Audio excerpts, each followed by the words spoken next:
बचपन में उनको देखा है किस तरह से गरीबों के प्रति, अपने लोगों के प्रति, अपने क्षेत्र के लोगों के प्रति उनकी जो संवेदनशीलता थी। आज स्वतंत्रता सेनानी एवं बिहार सरकार के पूर्व मुख्यमंत्री दारोगा प्रसाद राय की जयंती बड़े ही हर्षोल्लास के साथ मनाया गया। उनके कार्यक्रम का आयोजन पांसा और दरियापुर में भव्य ढंग से किया गया।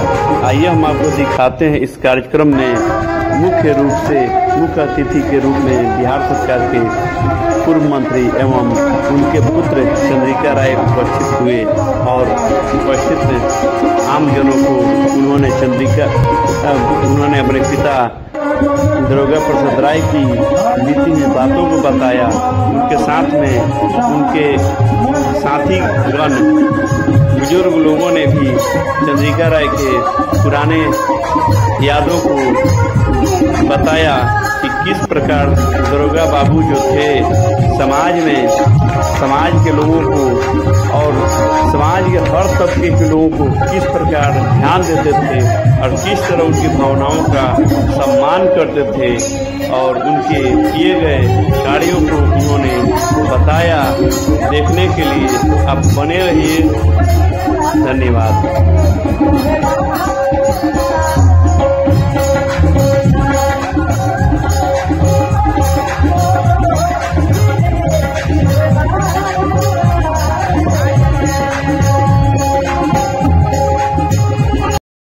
लेकिन हमारा शुरू से आदत था बुजुर्ग लोगों के बातें का अध्ययन करना। दारोगा बाबू कैसे लोग के पैरवी करते थे, कैसे डांटते थे, उनका बहुत भाषा था जो हमको याद है। पूरी में कहावत है, माँ दिन बचू पिता दिन घोर, मैं ज्यादा तो थोड़ो हूँ थोड़। नवोदय विद्यालय आज यदि जेटी पर दिखाई दे रहा है तो हमारे माननीय श्री चंद्रिका बाबू का देन है, जो बंगरा घाट में जा रहा था तो उसको घींच के लाए। मरहना का छपरा के इंजीनियर 102वीं जयंती समारोह की अध्यक्षता कर रहे नंदू बाबू, इसका संचालन कर रहे अर्जुन जी, यहाँ मंच पर बैठे हुए सभी सम्मानित गण, दूर दूर से आए हुए सामाजिक कार्यकर्तागण, सम्मानित गण, देवियों, सज्जनों, नौजवान साथियों, आज दारोगा बाबू की 102वीं जयंती है और हर साल की भांति सबसे पहले नए सचिवालय में उनकी जो आदमकद मूर्ति है वहां पर मुख्यमंत्री और उनके कैबिनेट के कई सदस्य पहले माल्यार्पण करते हैं और वहीं से समारोह की शुरुआत होती है। आज थोड़ा विलंब से शुरू हुआ क्योंकि मुख्यमंत्री जी थोड़ा व्यस्त थे, से 1.5 घंटा विलंब से शुरू हुआ और उस कार्यक्रम में मुख्यमंत्री जी के साथ हमारे दोनों उप मुख्यमंत्री जी, मंगल पांडे जी, विधानसभा के अध्यक्ष जी, कई सारे मंत्रीगण वहां उपस्थित थे। हम लोगों ने भी साथ साथ वहां पर माल्यार्पण करने का काम किया। उसके बाद हम लोग आए यहाँ पर, बीच में दरियापुर में कुछ एक्सीडेंट हो गया था, जाम भी लगा हुआ था, आने में लोगों को थोड़ी कठिनाई हुई। वहाँ पर एक किसी की मृत्यु हो गई थी, इसलिए शायद उन लोगों ने जाम लगा। मेरे आने पर जाम खत्म हो गया था।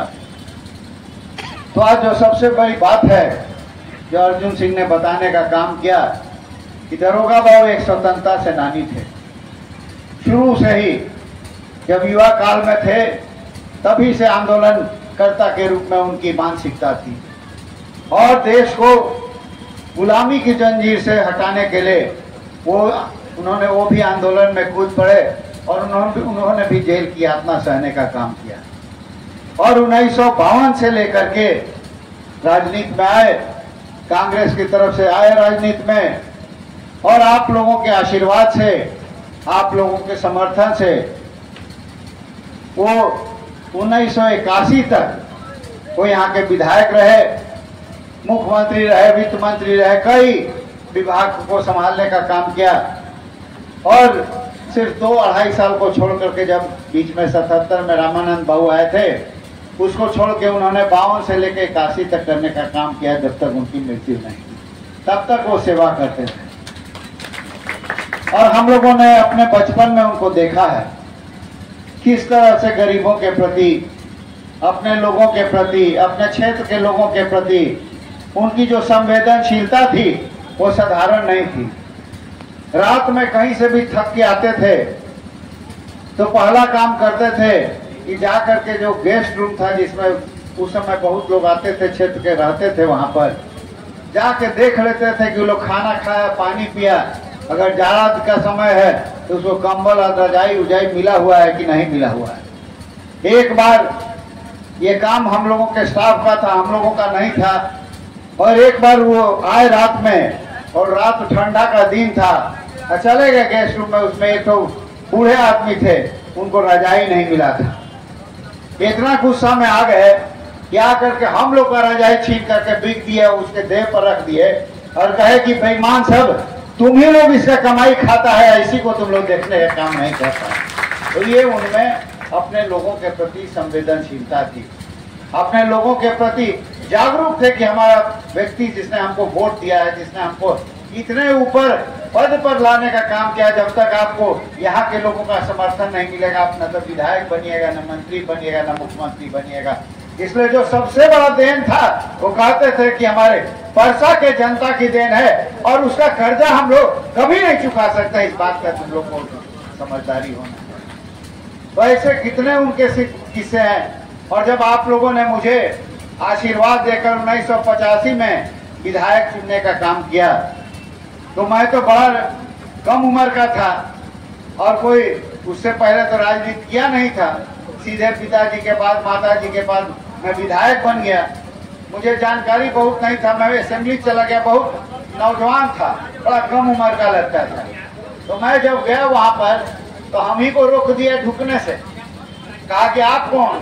तो हम कहे कि हम विधायक। तो कहा क्या कौन विधायक के साथ आए हुए हैं? हम कहे हम अपने विधायक होकर के आए हुए हैं, इस विधायक के साथ क्यों आएंगे? तो पूछा कि आपका, हम गलती से वो जो सर्टिफिकेट मिलता है उस दिन नहीं ले गए थे। तो कहा कि कौन क्षेत्र से आए हैं? तो हम कहे कि परसा से हम हैं। कहा कि दरोगा बहू की लड़का है। हम कहे कि आप दरोगा बहू। सारा एकदम स्टाफ से पूरा जुट गया। कहा कि बाप रे बाप, आप बोले नहीं कि सर आप इतना कम उम्र में लगते हैं, तो आपको चलिए पहले घुमाते हैं। आधा स्टाफ का तो नौकरी दरोगे बाबू दिए हैं, आप चलिए। उसी बीच में बताने का काम किया कि जब दो आदमी, कर्पूरी ठाकुर जी, माननीय आदरणीय कर्पूरी ठाकुर जी, और जब दरोगा बाबू, ये दो आदमी जब हाउस में खड़ा होते थे तो सब स्टाफ अपना टेबल छोड़ करके सुनने के लिए चला आता था। और कर्पूरी ठाकुर जी गंभीर बात बोलते थे और दरोगा बाबू हंसाने वाला बात बोलते थे। इतना व्यंग्यात्मक बात बोलते थे कि कितना लोग तो हाउस छोड़ करके भागना पड़ता था। एक वो सब किस्सा हमको सुनाया, नाम नहीं लूंगा। वो आदमी बूढ़े थे, 70 साल के हो गए थे, बहुत बड़े नेता थे, मगर उनको कांग्रेस पार्टी ने मुख्यमंत्री नहीं बनाया। तो उन्होंने 70 साल के थे, बहुत पुराने नेता थे, तो उन्होंने धमकी दिया कांग्रेस को कि हम अब पार्टी छोड़ देंगे। तो उस पर दरोगा बाबू असेंबली में बोले कि जानते हैं, जब 16 साल की लड़की घर छोड़ के भागने लगती है तो उसका बहुत बनावन किया जाता है, पैरों पकड़ लिया जाता है कि कहीं इज्जत गांव का खराब नहीं हो जाए। अब इस 70 साल की बुढ़िया भाग रही है तो उसका कितना पैर पकड़ा जाए। तो इस तरह का व्यंग और हास्य करने का काम करते थे कि लोग का पूरा मनोरंजन और कटाक्ष भी करने का काम करते थे। जगन्नाथ मिश्रा जी जब मुख्यमंत्री थे और ये उस समय एमएलए थे और ये मंत्री नहीं थे उस समय, जगन्नाथ जी ने अपने भाषण में, मुख्यमंत्री भाषण में, बजट पर भाषण देते हुए कई तरह का स्कीम गिनाने का काम किए, कई तरह का स्कीम गिनाने का काम किए। हई कर देंगे, हाउ कर देंगे, फलाना चीज, वो रोड बना देंगे, नेशनल हाईवे करवा देंगे, इधर बिल्डिंग बनवा देंगे, सारे थी को ठीक कर देंगे। साहब उस समय कांग्रेस पार्टी में थे बाबू, उन्होंने भी उठ करके एक कहानी सुना दिया कि वो ओझा था, वो हमेशा उसकी पत्नी को बोलता था कि उत्तर बांधो, दक्षिण बांधो, पूरब बांधो, उत्तर बांधो, दक्षिण बांधो, पूरब बांधो, पश्चिम बांधो। रोज यही बात बोलता था। ओझा जो था बाहर घूम करके आता था। एक दिन उसकी पत्नी खिसिया गई, आया वो कि ई बांधो, आऊ बांधो, तो क्या कि करिया ही हाड़ी लेकर के उसके मथुए पर मारी। ये वो तो चू रहा है छत, तो वो तुमसे बनाइए नहीं रहा है, और उतर देखे सब बांध देगा तुम। वही हाल है जगन्नाथ मिश्रा जी का। शहर का तो रोडे ठीक नहीं हो रहा है, कह रहा है कि बिहार को एकदम पेड़ से बनाने का काम करेंगे। तो उस पर बहुत लोगों ने ऑब्जेक्शन किया। बताइए, कांग्रेस का आदमी होकर क्या ये सब उल्टा सीधा बात बोल रहे हैं। तो उस पर उन्होंने कहा असेंबली में कि देखिए भाई, औरत मर्द तो हमेशा लड़ते रहता है, मगर सोना तो एक के जगह पड़ता है। वही हाल मेरा जगन्नाथ मिश्रा जी का। पार्टी तो एक के, हम लोग तो इसी में न रहने का काम करेंगे।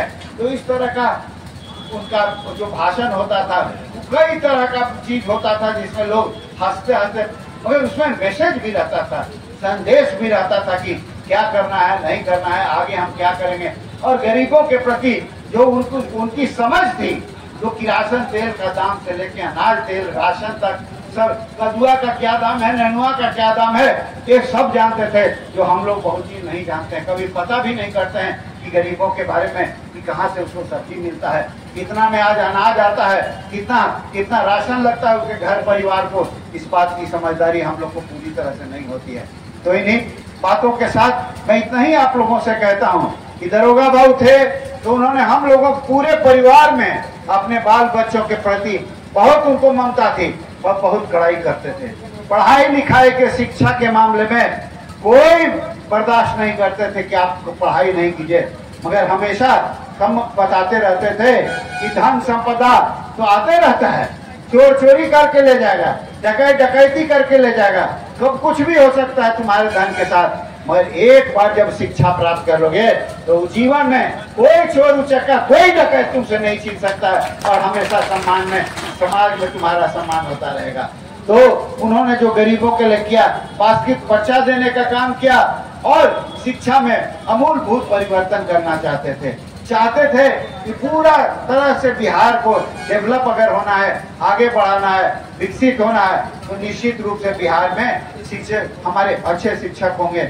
आज मैं देखता हूँ कि मैं जब रहता था 3 नंबर दरोगा रायपथ में, तो साहब के एक मास्टर साहब आते थे, अब नाम भूल गए, बहुत बूढ़े थे, बाबूजी को पढ़ाए हुए थे, उबर गए थे, मगर सुबह उठते थे, अब पूरा सरपेंटाइन रोड जो दरोगा रायपथ में जो हम लोग का घर था, अपने झाड़ू से साफ करते थे, और इतना अच्छा अंग्रेजी बोलते थे कि हम लोग जैसा अंग्रेजी स्कूल में भी पढ़ने वाला लोग उतना अच्छा अंग्रेजी नहीं बोल सकता था। उस समय के शिक्षक ऐसे हुआ करते थे। उस समय हमारे लड़के बच्चे गणित में एक्सपर्ट हुआ करते थे, मैथ में एक्सपर्ट हुआ करते थे। आज हमारे समाज में यही धीरे धीरे हमारा जो कल्चर बनते जा रहा है, जो हमारा मेरिट है वो कमजोर होते जा रहा है। इसको हम लोगों को ठीक करना होगा। खाली बीए और एमए का डिग्री लेने से नहीं होगा, उसको शिक्षित बनाना होगा और अच्छी शिक्षा देना होगा, तभी हमारे लड़के देश में आगे बढ़ने का काम करेंगे और बिहार को आगे बढ़ाने का काम करेंगे।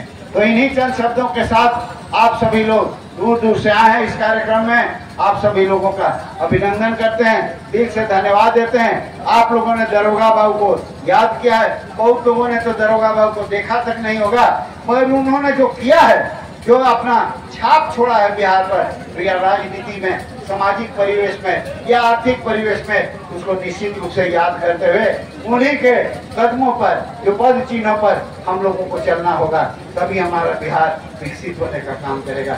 इन्हीं चंद शब्दों के साथ आप सभी लोगों को बहुत बहुत धन्यवाद। जय हिंद।